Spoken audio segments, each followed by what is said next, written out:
Good morning. Okay, this morning started really early. Now it's almost 9 a.m. and I've been up for, let's see, about 3 hours. Yay!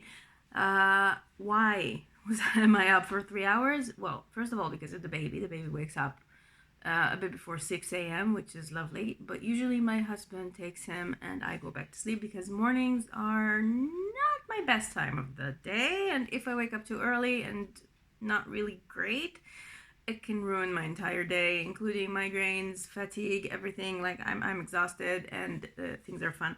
However, today I did wake up because I had to leave home at around 6:30, 6:40 to go and take some blood tests, or have some blood tests, as you will, which is always fun. The lab opens at 7. Only 7 people are allowed at the same time because of COVID regulations, and I was the 9th to arrive, which means that I had to wait. Now, the lab is really close to my home, but it's also like the slowest functioning place in the world, which means that by the time I got into the lab, just, to go in physically, not to have my blood test taken, to go in, it took more than half an hour just to get in. And of course it rained on me during that time, and I didn't take an umbrella because I said I would come there first. I would go there first thing in the morning, just when they open. I would go in, I would go out.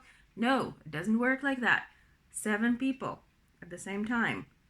That's it. And I was 9th. Slowest place in the world. Why? Why did I have to get my blood test taken? Well, I don't know if I mentioned it before. I don't remember. But I have 2 autoimmune diseases. Well, one autoimmune disease and another one. I have something that's called rheumatoid arthritis, which is... Arthritis is basically what you get when you're old and miserable and your joints start, I don't know, calcifying, getting calcificated.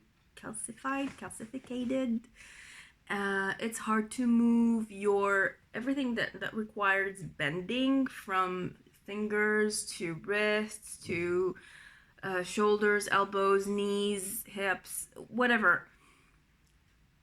It gets inflamed a lot and it hurts a lot. So I have that, just the version of young people.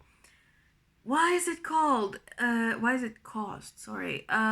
It's caused due to a combination of factors. One of them is genetic, although I do not have this disease in my family. Another known reason is stress, which I've had a lot of as a teenager, as a young adult.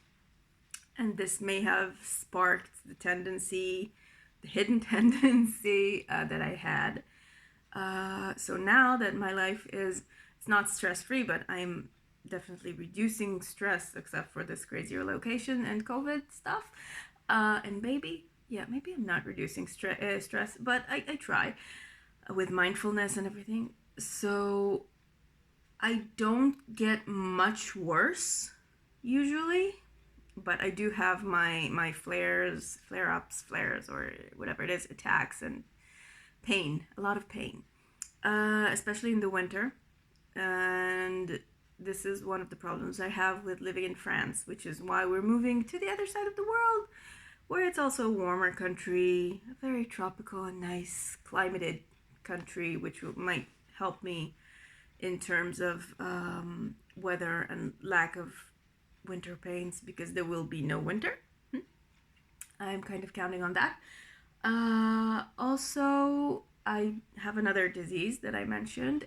I don't know if it's called a disease or a condition, both of them actually, because it's not something you can recover from. It's just something that is there. The other thing I have is called fibromyalgia. If you don't know that, check out your local Google account.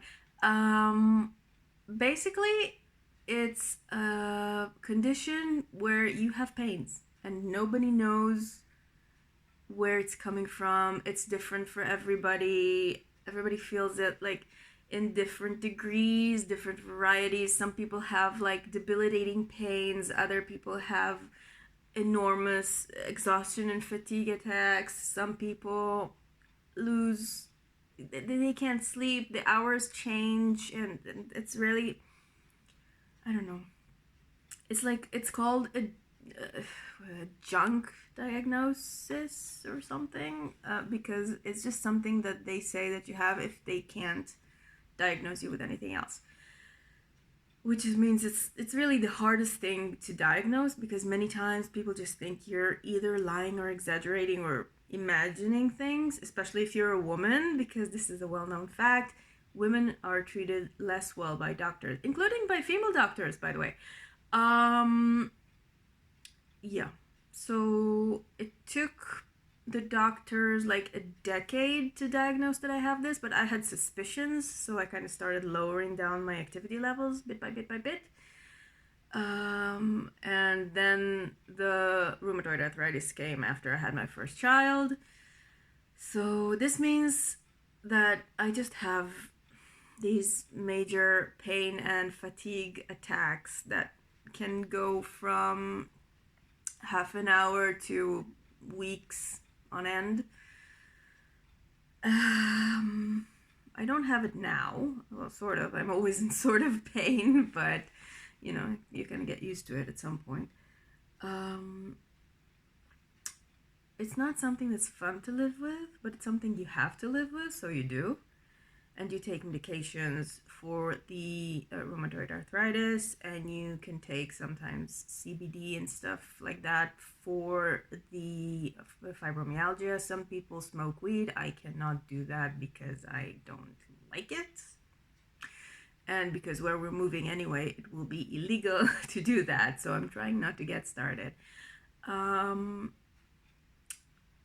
My condition is pretty good for people who have my illnesses. I am still functioning most of the time. I still live a sort of normative life, even though I did plan my career path to be a working from home person, whatever I do. But it's not fun to have this condition. It's not fun to wake up in the morning and realize that this is not going to be a day of your life. This is going to be a day in your bed.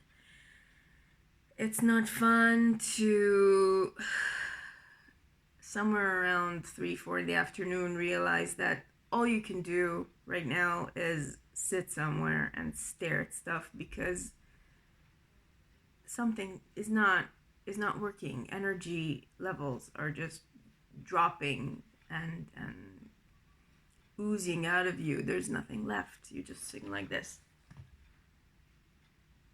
And this is exactly when the kids come home and when you have to be there for them and when you want to be there for them. So you feel bad about it and then you blame yourself, but you're not the one to blame because you're not the cause of your illness.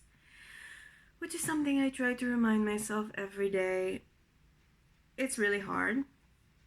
And I fight it sometimes. Fighting it does not help. You have to just roll with it and try to do as best as you can to recover quickly. Yeah. If you know someone who has fibromyalgia, go to them. Give them a hug. Or maybe just send them a virtual hug. Most of them are either trying to stay away from people these days, I guess, because of COVID, or just prefer not to be touched. I know of many people who have literal physical pain caused by hugs. So, yeah. So just give them a virtual hug or give them your support because it's really hard living with this condition, which is like sort of transparent because nobody can see it, but it's very much there and you have to be with it every day of your life. And that's it. It's not easy. As I said, my condition is pretty easy. I take only the most minor required medication, which is called Plaquenil or Plaquenil. Many of you might know it as the magic drug that Donald Trump recommended on when COVID started, which meant that I couldn't get my medication for 2 months. That was a real pain because everyone hogged it, and now I can get it again. And I did not catch COVID. Maybe it's because I take this drug. But many other people that I know, even people my age in their 30s, have already had their joints replaced, like platinum wrists, platinum shoulders, elbows, whatever, because of the condition of the rheumatoid arthritis.